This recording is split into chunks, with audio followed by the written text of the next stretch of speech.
Greetings all, my name is Dominic and today you're tuning in to the Comic Book Report, where we review comic books and graphic novels so you can get an idea of what to read. And today I have another list video for all of you. We're talking about 10 hot take comic book recommendations.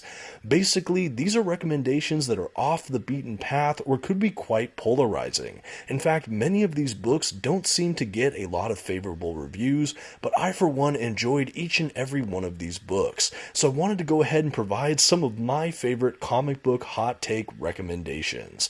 But before we get to today's list, I just wanted to go ahead and shout out our channel sponsor, OrganicPriceBooks.com. If you're interested in picking up comic book collected editions, you can definitely check their website out with the link in my description. You can even use my code, TheComicBookReport, at checkout to receive $2 off of your order. Please note if you use my affiliate link or code to make a purchase, I will earn a small commission, but it's a great way to support the channel. Thanks for considering. Now let's get started with those hot takes. First up on my hot take recommendation list, Daredevil Noir. Now, the reason I put this on the list is not because I've heard Daredevil Noir is a particularly bad book or not really favorably reviewed. I put it on my list because I feel like when you're talking about Marvel Noir, people are only ever talking about Spider-Man Noir. And admittedly, it is really set apart from the pack as probably the best offering from Marvel Noir, but there were so many other titles under this kind of little mini imprint or run for Marvel that I think are still worth mentioning. And one of my favorites is actually this couple issue little book here, Daredevil Noir. This book I have here is a paperback that is actually more of a digest size, so it's a little bit smaller than standard size if you compare it to other trade paperback collections, but it is tiny but mighty. One of my favorite features of this book is how Daredevil is portrayed, and that is again a kind of gritty detective noir vigilante. And why I like that so much is because I feel like ordinarily Daredevil is at his best when he is portrayed in this way.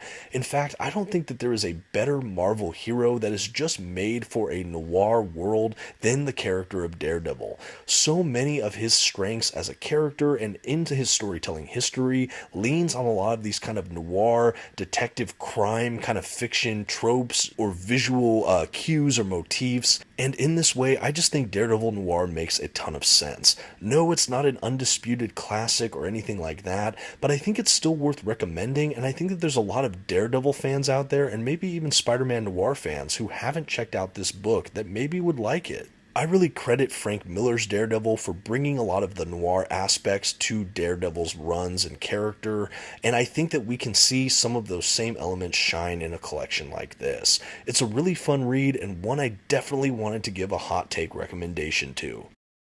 Next on our list, I've recommended it once and I'll do it again and again, Nightwing by Kyle Higgins from the DC's New 52. In a time where the contemporary Nightwing run from Tom Taylor at the time of this recording has received so much due popularity, I think that this run really gets overlooked. I really only hear about Tom Taylor's current run and the run by Chuck Dixon, which are both fantastic times in our character's history, but I do think that Higgins really adds something to the Nightwing and Dick Grayson mythos during this era in the New 52, and yet so many people fail to talk about it, recognize it, or really give it the time of day. I'm hoping with the resurgence of popularity with this character, especially its more mainstream appeal these days, I'm hoping more comic book fans out there are giving this run a chance.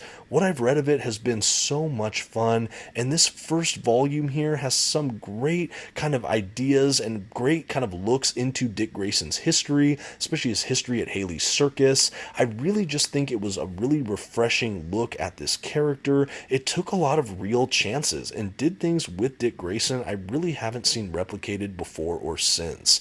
I do think it is a bit of a hot take because this is not considered the best run in this character's history, and I think that it's so easy to overlook it. I know the New 52 in general is a pretty polarizing time for DC fans. I know for me, when New 52 was coming out in around 2009, that's when I really started to get into collected editions, and so I always have a soft spot in my heart for a lot of the New 52 titles. and I think that this is among kind of the top tier for me. I don't really put it up there next to maybe Scott Snyder, Greg Capullo's Batman, or even the Tomasi Gleason Batman and Robin run, or the Wonder Woman by Azzarello and Chiang, but this is probably somewhere underneath those maybe top 3 or 4 picks. Oh, the Aquaman and Justice League were pretty good as well. Okay, so maybe it's not the topmost shelf, but I still think it is definitely worth recommending. I think that to write off the New 52 in this run would be a mistake for those that are interested in this character. And here it is, probably my most intense hot take, Spider-Man Reign. Yes, I'm going here. Yes, I enjoy Spider-Man Reign. I do have an ex-library copy, so it is a little beat up. Hopefully I can upgrade one day.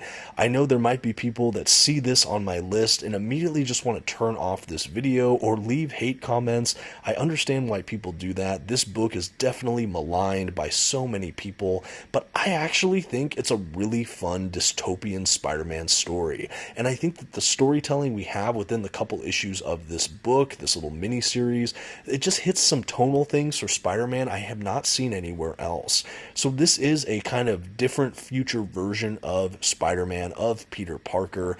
This is after his love, Mary Jane, has passed away from, I think, cancer that is based in large part due to his own radioactivity, and that's one of the reasons this whole run is not really well liked. They kind of liken her cancer to a kind of STD based with radioactive fluids from Spider-Man. I get that the concept's not super great, but I also don't think it's so glaring that you throw out this whole book. I think that this really just pushed a lot of boundaries for this character in ways I thought were fascinating. We have a Peter Parker that's been beyond beaten emotionally, mentally, spiritually, and we have him having to kind of save the day once again. He is a little bit unstable, he is a little bit unsure, and the future version of New York is really just this dystopian, like, kind of scary place to be. And I like seeing him suit up maybe one last time to take on the threats we have throughout this book. And I won't spoil that for you in case you are interested in this book, but symbiote may or may not be involved. And at any rate, it is a really fascinating read. I think if you're a longtime fan of our favorite wall crawler, you might owe it to yourself to check out one of the most unique Spider-Man stories I have ever read. I'm kind of a champion for it, I won't lie to you. I know it's an extremely hot take, but I wanted to shout it out, and hey, here it is. This is actually the reason I wanted to do the hot take video.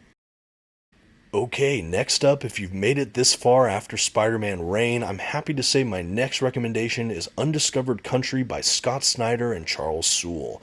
This is such an interesting series that at the time of this recording is still ongoing. If you've been a follower of my channel for a while, you'll know I've definitely been promoting this series. In fact, I've done reviews for the first 3 trade paperback volumes already on the channel, and I just really like it. I'm a huge fan of Scott Snyder, and I have enjoyed things I've read from Charles Soule as well. And I think bringing them together for a dystopian future action kind of science fiction drama series just makes a lot of sense.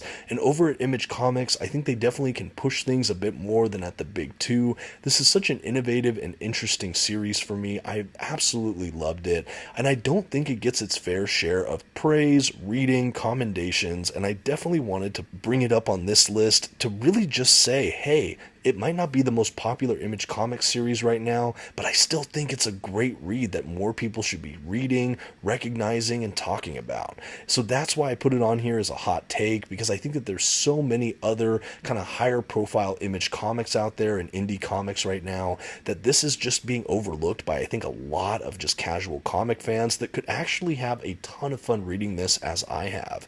I really do like the kind of setting, this really, really bizarre version of America that's been splintered and kind of turned into like a wasteland, and just really, really interesting. The series has a huge ensemble cast of characters, and we get to see a lot of just really diverse styles of stories within these even first couple issues. A really fun experience, and one I recommend to almost anyone looking for a new Image Comics series. And hey, while I have your attention, if you're enjoying this video and you have yet to subscribe to the channel, I encourage you to do so. I'm always dropping videos like this or comic book reviews.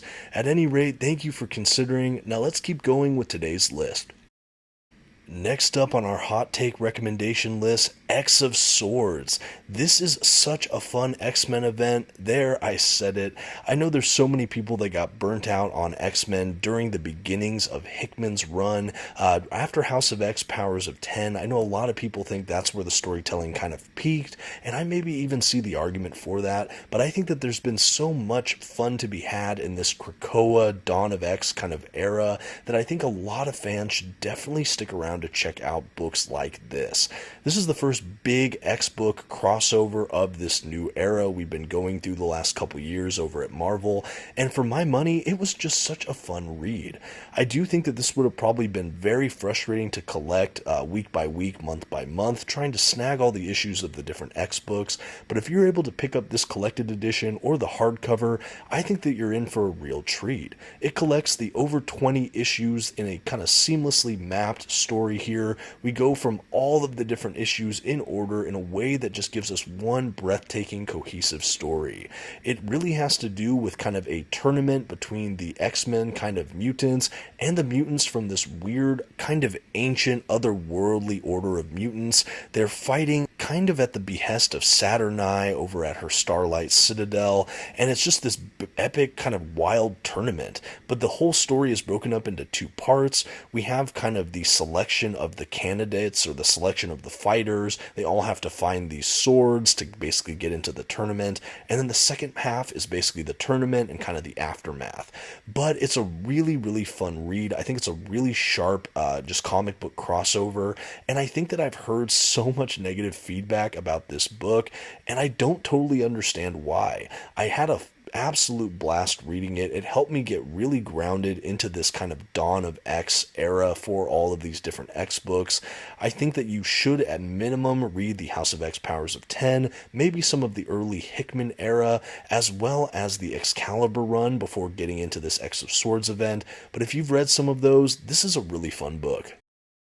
Next on the list today, Superman Year One by Frank Miller and John Romita Jr. I just had an opportunity to read and review this on my channel, and this is a book I'm also surprised to see getting so much negative feedback. No, I don't necessarily think that this is the best Superman origin retelling story on the market today. However, I do still think it is a very viable and fun comic book read that I think is unfairly given a lot of poor reviews.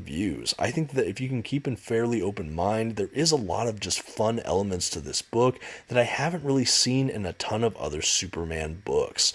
I do think that the narration is a bit heavy-handed, but it is just kind of prototypically Frank Miller, and it just works in its own way. I do think that Frank Miller's kind of narrative voice works best for grittier characters like Batman and Daredevil, but I do like what he adds to Superman. There is a kind of uneasiness and just unsettling quality to Frank Miller's Superman, and I like seeing that get teased out throughout the three different parts of this incredible book. I also like the more square, boxy format. It is an oversized kind of comic book format, and I just thought it was beautiful. And frankly, John Romita Jr.'s artwork is some of the sharpest I've seen him give in some time. I like how he realized the different character models for who we see in this book, particularly, of course, Clark Kent's Superman. There's even a section of this book that deals with Atlantis, which I thought was just a fascinating addition to a Superman origin retelling. But overall, this was just a really great book. It's a great kind of prestige hardcover format, and it's one that I think is being overlooked by a lot of even Superman fans out there.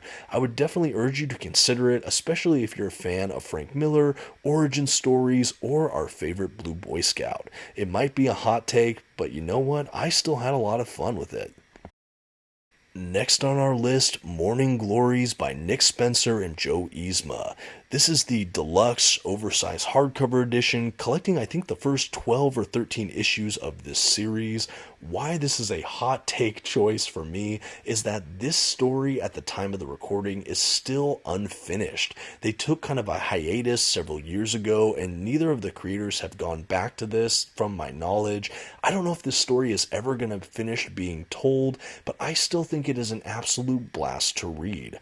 I know that they actually only released 3 of these these oversized hardcover editions in this format, and there's still issues that are uncollected in that format that they've already released in things like single issues and trade paperbacks, and I think that that's a shame as well, that it maybe has discouraged some collectors out there from seeking out this series or this format, but really it's a lovely edition and a fantastic, just kind of cerebral, mystery, science fiction, thriller kind of series.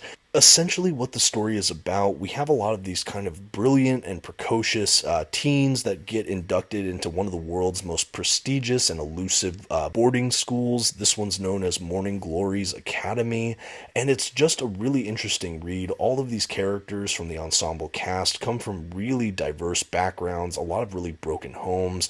A lot of them have borderline sociopathic tendencies, and we find them stuck in this truly bizarre facility with a lot of other just kind of vicious students and just borderline out of their mind faculty. And there's an element to the story here that is kind of like an equivalent to like the TV series Lost. There's a lot of just central mysteries that keep you guessing. There's a lot of interesting science fiction tropes. They play with the idea of time, and even from the beginning we have so much unease and tension built in. There's so many questions to answer, and I think that's another reason why people are turned off by this, particularly because it doesn't yet have an ending. It almost feels like this compelling road that's leading perhaps to nowhere. But I've really loved what I've read so far, and I choose to have hope and definitely recommend it. Next up on my hot take recommendations list, Guardians of the Galaxy by Brian Michael Bendis. This is the Omnibus Volume 1, and this was a blast to read for me. I think one of the reasons this is considered a hot take is because it basically created a fresh start in an effort to essentially onboard new readership, especially with the popularity of the Guardians of the Galaxy movie. And because of that, they kind of retooled some of the characters in this team. So I think longer term fans of Guardians of the Galaxy probably felt a bit alienated to see some of the changes to the characters and kind of the paradigm of this book. But I think for a fresh-faced reader for Guardians of the Galaxy, particularly if you're a fan of the MCU incarnations, this is a really welcoming on-ramp to this Cosmic Marvel series. I also think that this is a great way to do Cosmic Marvel light. I think that things like Annihilation and War of Kings and all of these kind of more heady cosmic sagas, while they can be incredible, at least from what I've read of them, I know that they can be a bit much. It could be a hard road just kind of getting acquainted with just the heavier sides of Cosmic Marvel. But if you want kind of a lighter detour that's still out in space within the Marvel Universe, this Guardians run from Bendis is so much fun. I love the team we get, a lot of familiar faces with the MCU film. We also have characters like Carol Danvers as Captain Marvel, Secret Agent Venom, Angela, and so many more. It's such a just easy breezy read that I just had so much fun with.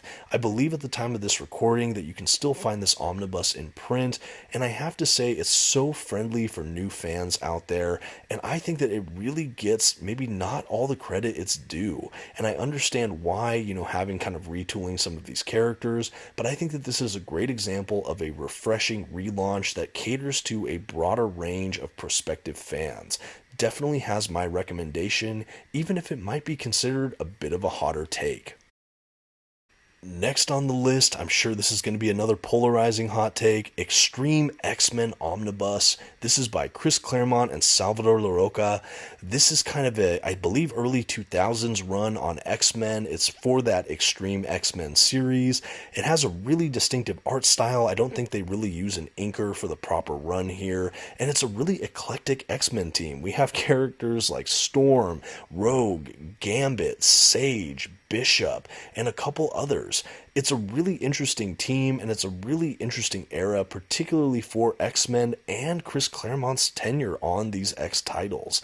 I know this is considered maybe past the golden age of Claremont's X-Men, but I think that he still has a lot to offer here. There's a lot of really cohesive and coherent storytelling involved here. I love that he doesn't really play up or utilize a lot of mainstay, recurring X-Men villains. He creates new conflicts, new villains, even a handful of new mutant and characters that make this run feel decidedly fresh to me. I will admit that the art style took some getting used to, especially without the hard lines of the inking, but I think that it is a really interesting visual style that definitely speaks to the era of comics it was published in, and I think that this is an era that's really written off by a lot of comic book fans, particularly X-Men fans, but I was really pleased to see just how much fun I had reading this book. I actually did a full review of this omnibus that you can find on my channel if you're interested, but I think that there's so much value to this era of X-Men that I think when people are talking about books like Grant Morrison's X-Men, which is definitely probably a better read around this same time, I think that this is completely overshadowed or overlooked, but it definitely has some worth, and I think as an X-Men fan, you might be surprised how much gold is still here within this run. I really enjoyed seeing another kind of Storm-led X-Men team. I was fascinated by a lot of the story arcs, like I said, the introduction of some of those new villain characters, and the general conceit, trying to find these kind of prophetic books. Really, really fun stuff. Definitely has a hot take recommendation. And rounding out my 10 hot take comic book recommendation list, of course I'm talking about Fantastic Four by Matt Fraction, Mark Bagley, and Mike Allred Omnibus. This is a fantastic title. Yes, I said fantastic too many times, but it is really quite good. This is a book I had the chance to review after finding it for a pretty decent price online. This book collects both Fantastic Four and the FF series, that stands for Future Foundation. It's all written by comic book great Matt Fraction, although the actual Fantastic Four run is illustrated primarily by Mark Bagley, and the FF title is primarily illustrated by Mike Allred. These are both just strikingly different visual styles, and we kind of have this interesting back and forth feel to this book where we alternate between the Fantastic Four and the FF. We have the central Fantastic Four team and their children going on these kind of interstellar, interdimensional adventures, trying to find a cure for a health condition they're experiencing. While on Earth, in the 616 universe, we have the Future Foundation, all of these kiddos left behind, with a kind of fill-in understudy Fantastic Four team with characters like Scott Lang's Ant-Man, She-Hulk, and more. It's a really, really fascinating title, like I said, juggling between these two narratives in a really seamless way. I loved it. I think why this is such a hot take, this took place directly after Jonathan Hickman's incredible kind of just title-defining run on Fantastic Four, and I really believe this kind of fell into the shadow after that. I think anything that followed Jonathan Hickman's era on Fantastic Four would have had some really steep competition, and I do wonder if this series was unfairly evaluated by a lot of comic book fans at the time, but to revisit now, after some time has passed, and you can read this whole run in one volume if you have this omnibus, I think it really offers so much, and it has so many just interesting cosmic adventures. I love seeing both the A-Team Fantastic Four and kind of the second stringers back at home. Really, really a fun read. And that's going to do it for our 10 hot take comic book recommendations. I had so much fun creating this content for all of you. If you can, please be gentle in those comments. I'm aware that so many of these recommendations are probably a really hot take, but this was just my personal take. These are books that I think deserve more credit, I had a blast with, and I really wanted to provide some recommendations that maybe everyone out there is not recommending, so that people want to find their own hidden gems that are a bit off the beaten path. That is what this video is for. Let me know what your hot take comic book recommendations are in the comments below. I'm always interested in a new fun read. Let me know what you think of this video. I always enjoy hearing from all of you. Hoping to have more list videos in the future on this channel. And until next time, thank you so much for watching. This has been the Comic Book Report. Please don't forget to leave your like and maybe check out one of my other videos on your way out. Until next time, have a good one.